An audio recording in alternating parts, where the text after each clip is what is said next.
Hi, Freddy Billowes. Thanks for joining us, designer at Particle Studio. Thanks for making time to speak to us today. We're really excited to hear more about your work and learn more about you. No problem. So the first question is really just for anyone that hasn't come across your work yet. Could you tell us a bit more about your background, how you got into design, and in general? Yeah. So when I grew up in Colchester and Greece, and sort of moved from Greece to Colchester to England. Wow. And I've always sort of been interested in how things sort of work and are put together. And so when I was a kid, I would always sort of take my toys apart and never quite remember how to put them back together. Sort of just play with them and work out sort of mechanics and electronics behind them. And that's always really interested me. And so I did product design at A level, and then decided to just take it on through to university, which is Brunel University, which is pretty fun, pretty interesting. Met a lot of nice people there, a lot of different experiences, which is always, I think, the best part of design is how different people experience things. And in my sort of final 2 years, I started freelancing and working for various companies, and I've just sort of kept working with them since. That's where I am, and I'm still developing my final year project as well, which is amazing. It's quite fun.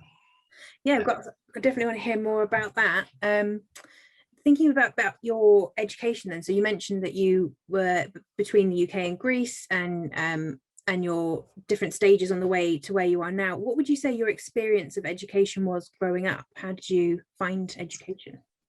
I always quite liked learning, which was nice. But so I went to a grammar school in Colchester, which I felt benefited me quite a lot.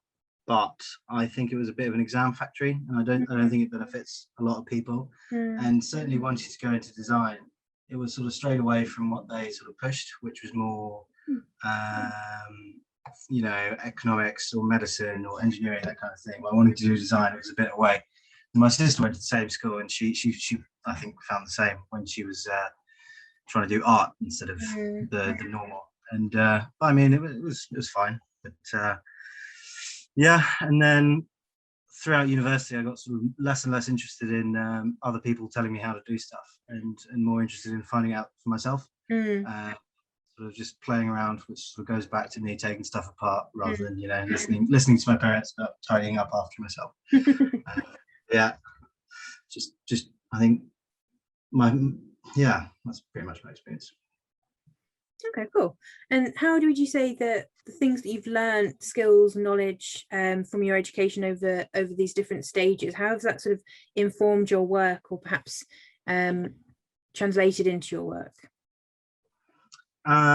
So university, one of my favorite modules was human factors, which is all sort of about how you design for humans and how different people experience design. And that's always really intrigued me, because you can design something beautiful, but and it can be incredibly successful, and people love it, people buy it, and it's an icon. Say the Vasily chair, which I have a replica of. I'm guilty of it. It's incredibly uncomfortable to actually sit in as a chair, but it is very beautiful. And the human factors, I think everyone should be forced to learn it, really, if they study design, because at the end we're designing for people, for humans. Even the most sort of abstract things like silicon chips for computers, when they get designed by engineers, they're still in the very end of it getting used by humans. That's my sort of what I really appreciate learning was that, and alongside that, the sort of environmental stuff, because we're all on this world and we've only got it for one time, and got to make the best of it. And as designers, we are probably the worst offenders for international transport, those kind of things. So material, got to be careful of that. Oh, cool. And so we mentioned that you're at Particle Studio. What I've had a look at the website, so they look so interesting. What type of themes do you explore in your work with them, and perhaps in any other freelance work that you do as well? So generally, we're Particle's a collective, so there's 5 of us. We all sort of focus on different stuff. I mostly do sort of prototypes or one-offs of testing sort of interactive things out. So a combination of sensors and a microcontroller to then something else happen. And I can't really talk about specifics of a lot of it because of various NDAs, but a lot of it is about interactivity, which has sort of really helped me in my personal project, the ReSound Touch, because that's all about taking sound and turning it into something else that's understandable. Yeah, but also do some normal product development, which is, you know, what I went to school for, essentially. But combining that with electronics and trying to do stuff that isn't just another pretty chair or a table or something that actually is useful, not just useful in terms of functionality, but emotionally useful as well. I think enjoying something is just as important. Well, maybe not just as important, but certainly an important factor in a design. If you enjoy the experience of using it. Yeah, as William Morris was famous for, something's either got to be beautiful or functional. Yeah. Right. Yeah, that advice hasn't changed, has it? No. You mentioned a bit more about you mentioned your project. Can you tell us a bit more about, is it ReSound? Am I pronouncing it right? Yeah, ReSound. Yeah. It's spelled like resound, but that's part of where the name comes from. Yeah. So basically, I started this at university. I was working with in my 3rd year of university, before final year, freelancing for this RCA student who was creating a sort of sculpture that stuff happened based on something else. So it was a sort of exercise mat that you did various exercises on, and then there was this giant marble run that various different things would happen because of what the person was exercising. And then I was having quite a few sleepless nights back then, and then I was sort of I just had this sort of thought about turning speech or sounds into a vibration to assist in those who are hard of hearing or deaf.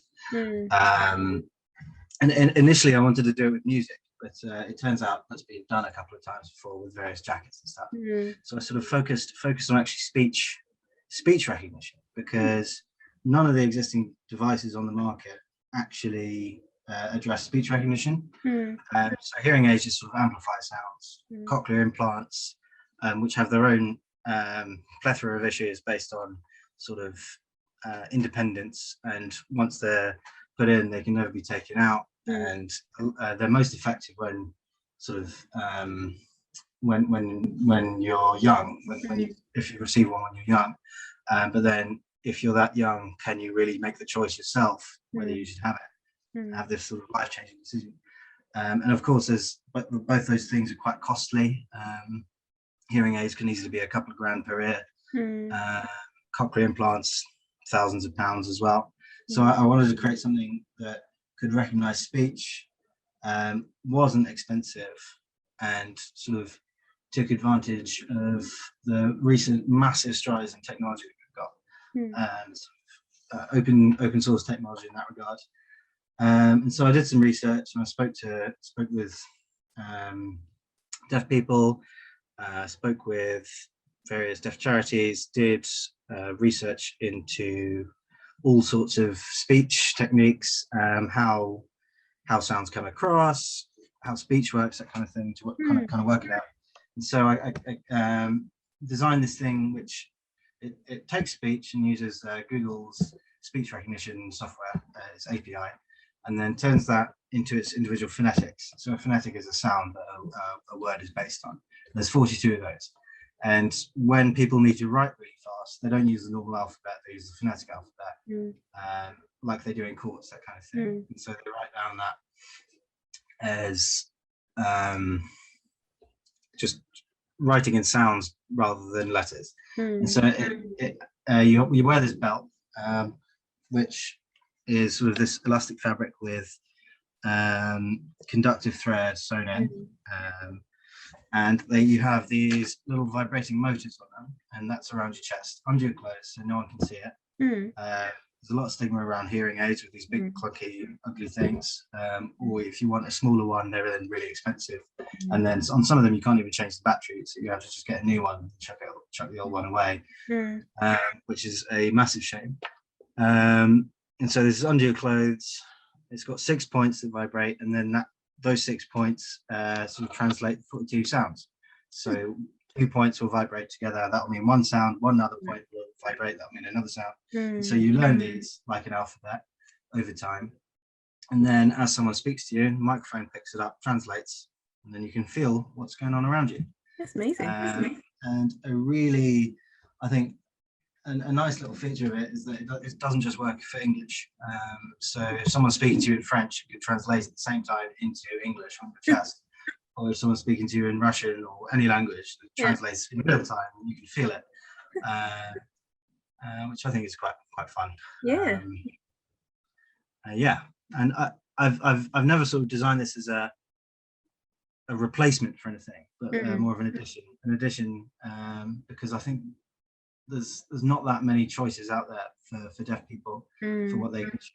And having something additional that's quite cheap, or relatively inexpensive, sorry, not cheap. I think it can only be beneficial. And I've just kept going with that after university. That's in my brilliant. spare time. That's so exciting. And more spares, yeah.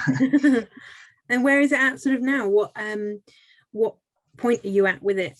If you're able to. So I'm prepping for a sort of mini trial. I had an agreement with Action on Hearing Loss previous to the pandemic to run a trial with them, but unfortunately, due to the sort of lockdown and furlough things, can't do it with them anymore. So I'm finding my own participants, building 10 to 12 prototypes, which I think statistically, when you test it with 7 to 12 people, you can find 93% of all major errors with the design. So you can't get statistical stuff from it, but you can find like major problems, which is pretty good. So we send these 12 out, find all the sort of human issues, see if it actually works, get some sort of backed up data. And I got a little bit out of the first research that I did at university, where I think within half an hour of wearing it, just in terms of recognizing the vibrations, you can get within half an hour, you get about 83% accuracy in knowing which vibration, including up to all 6 or 5 out of 6 vibrating. So this study is just to sort of get more information on that and be able to then apply for more funding from Innovate UK, because I was very close in the last round to getting a grant. Unfortunately, I did not, by a few percent. So this study is to back up it, so I can reapply and get a bit more money and spend a lot more time on it. That's amazing. That's so exciting. What a brilliant idea. Yeah, I'm really excited. Yeah, that's brilliant. And how has your experience been working with, you mentioned you started working on it while you were at Brunel, and with Action on Hearing Loss. How has it been working? I know you didn't, I don't know if you worked with them a bit before pandemic, or I mean, how was it working with those? I had a couple of meetings with Action on Hearing Loss, but it was sort of more, not sure what the word is. Exploratory? Yeah, exploratory. Sort of, what would I need to do this, etc. And then a few emails back and forth and that kind of thing. But Brunel, so the current trial that I'm doing, I've got a sort of mini grant from Brunel of £4,900 to build these prototypes. Unfortunately, it doesn't cover my time at all. So that's it's just for material costs and participant vouchers, so they'll get £100 each or something for participating in the study. And there's been one person at Brunel who's really been helping me with this, and that's Gabriella Spinelli, who is absolutely fantastic. She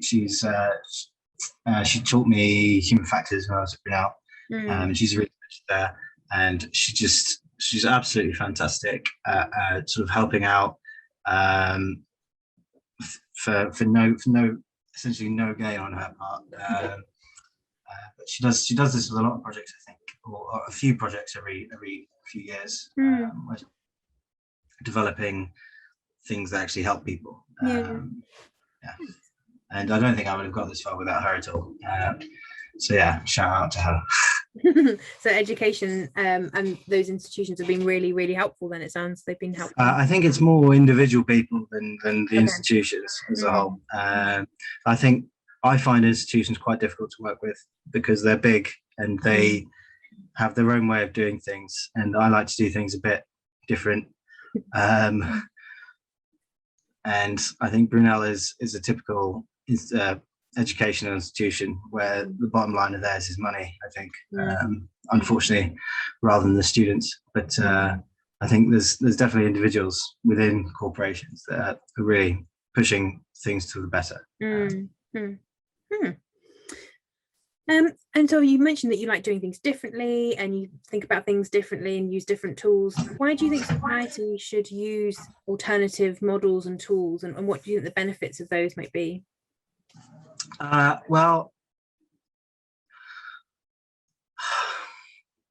anytime there's a new technology, it's different, basically. But society has always been driven forward by new technologies and changing the way we do things.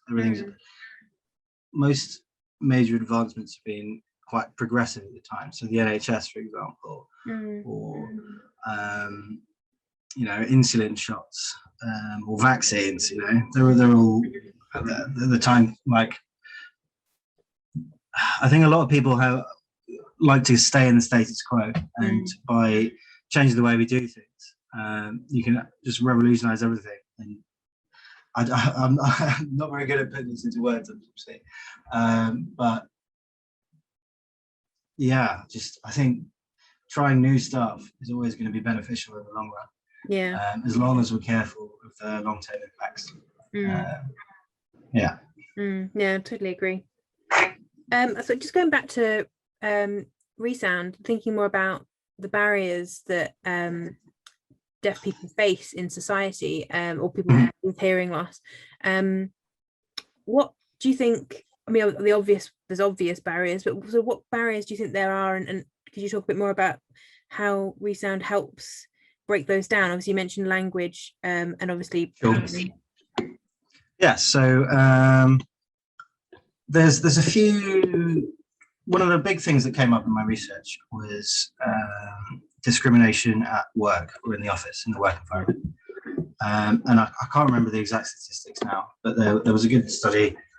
I can't remember any of the statistics right now. They've just all gone out of my head.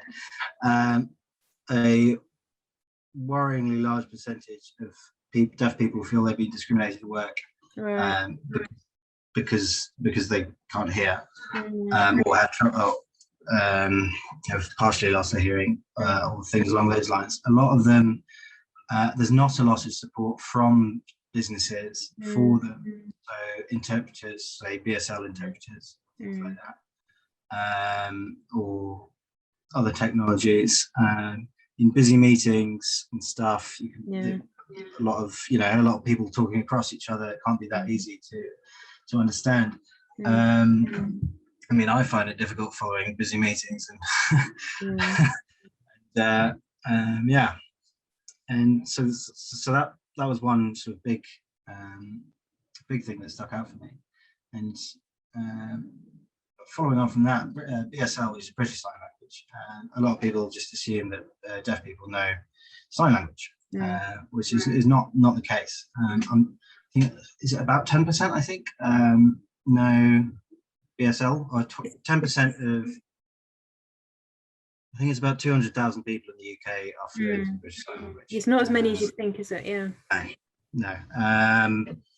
Which is not a lot at all. And and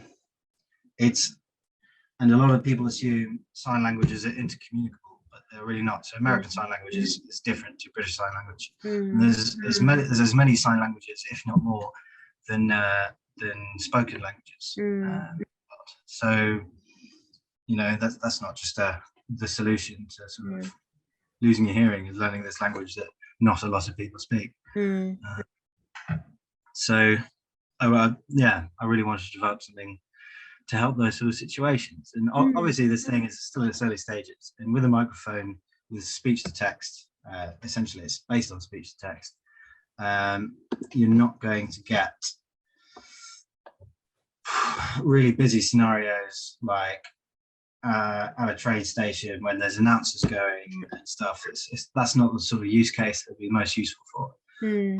Potentially you could always tap it into the hearing loops that are available anyway, and use it in that. It's more for sort of day-to-day face-to-face communication, or, you know, plugging it into your phone and to just take that conversation as well, or meetings in the office or things. But it won't in its current form deal with so much noise in the background. But I'm really excited for where I think year on year speech recognition is getting insanely better due to machine learning and AI sort of algorithms which is building it. I think Google Translate is now down to only about 500 lines of code. Wow. Which is really, really small. It's due to machine learning capability. And I think the speech to text facilities are better than, or about as good as the human ear is anyway. So for people misunderstanding things, it's about that. And I think in the next couple of years, whilst this gets developed, they're going to go just so much better, I think. Yeah. Gosh, wow, it's so exciting to think where that could go, where your product could go. It's future technologies, isn't it? Yeah. And you've got to embrace them whilst they're sort of getting on their feet, otherwise you get left behind. And you can be instrumental, hopefully, in making them into what you need them to be, I guess. Hopefully. Awesome. And the last question is just really about what type of methods you think we can use to educate the wider public on these issues, or on the barriers that people are facing. What can we do to help? Well, from my research, stigma is one of the big ones. Stigma and cost are the things that prevent people from actually getting help with hearing aids. The hearing aids, for example, I think people are so put off as they get older to accept that they're losing their hearing, that they put off going to the doctor to get it addressed. And then in the time that they then eventually do it, they then get the hearing aid. It takes about 6 months to relearn how, like, to adjust to hearing again. And it's not just an instantaneous switch that you can just flip. And that all comes from stigma. And then only about 20% of people who would benefit from a hearing aid actually use one. And just staggering. And that comes from stigma. And I agree that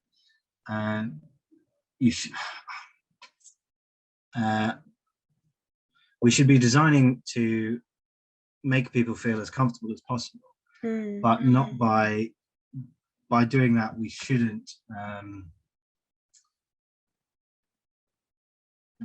shouldn't essentially design it as it's okay that this stigma exists because there's this solution. Through the design, we should also be trying to reduce the stigma, not by just sort of letting the stigma be, but giving a solution to it. Makes sense. That was a bit convoluted the way it came out, but no, I know what you mean. It's a hard one to encapsulate, isn't it? But I know what you mean. Sort of don't want to validate the stigma by exactly by plugging the gap, kind of thing.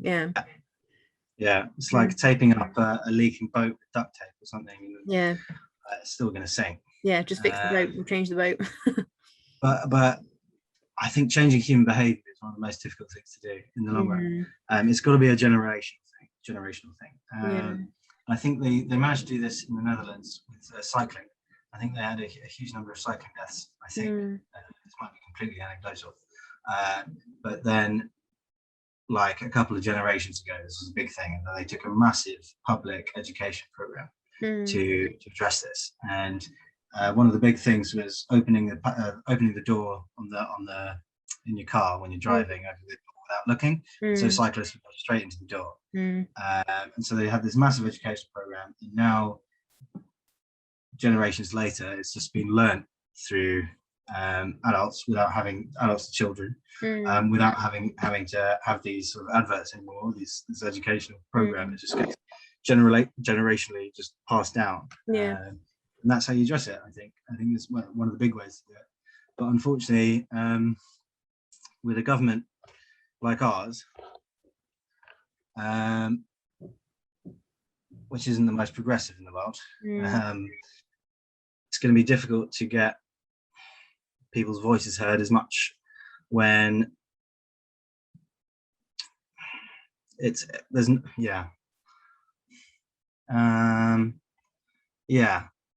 not as easy to weave those solutions into. No. Yeah, I know what you mean. Yeah, it's difficult to get to words, but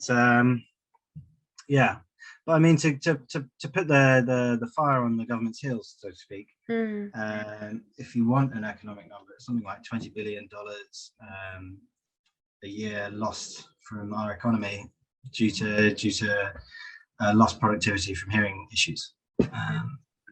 So, I mean, if you want to enthuse the people in power, you've got to give them the financial assistance, right? And by increasing people's access to stuff, you can get the money into the government, and then they can address the stigma. And I think it should be down to educating individuals, and I think we are going in the right direction as a society. Obviously, we're all in our own bubbles, and at the moment, as a young educated, university person, you've been to university, come out of university, it's still the same bubble of sort of young, quite left-wing people. And we don't really know what the majority are thinking, and then you get these sort of shocks like Brexit and